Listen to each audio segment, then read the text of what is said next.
اس بات کو جاننے کے لیے کہ یزید خلافت کا اہل تھا یا نہیں، حضرت عبداللہ بن زبیر رضی اللہ تعالیٰ عنہ کا نظریہ عرض کرتا ہوں۔ حضرت عبداللہ بن زبیر، جب امام حسین پاک کی شہادت ہوئی تو شہادت کے بعد حضرت عبداللہ بن زبیر نے اہل مکہ کے سامنے خطاب فرمایا۔ اس خطاب کے اندر شہادت امام علی مقام کے بعد حضرت عبداللہ بن زبیر نے جو موقف ارشاد فرمایا اپنا، ان الفاظ پر غور فرمائیں۔ آپ فرماتے ہیں خدا کی قسم انہوں نے اس حسین کو قتل کیا جو رات کو دیر تک نمازوں میں کھڑے رہتے، دن میں کثرت سے روزہ رکھتے، جو اقتدار ان کو ملا ہے وہ اس کے ان سے زیادہ حقدار ہے اور زیادہ اس کے حقدار ہیں۔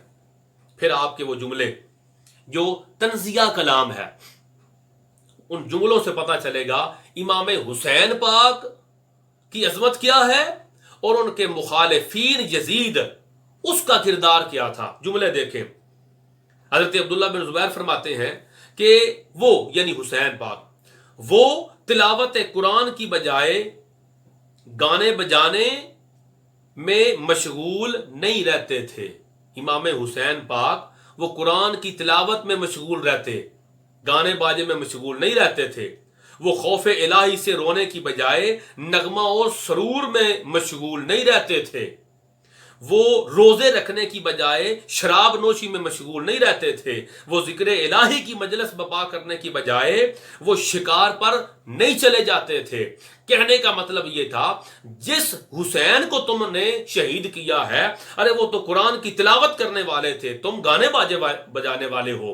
وہ خوف الہی سے رونے والے تھے، تم نغمے اور سرور کی محفلیں سجانے والے ہو۔ وہ دن کو روزے رکھنے والے تھے، تم شراب پینے والے تھے۔ وہ ذکر الہی کرنے والے تھے اور تم اپنی ساتھیوں کو لے کے شکار پہ نکلنے والے تھے۔ ارے بتاؤ ایسی شخصیت کو تم اپنے اقتدار کے لیے قتل کرو گے؟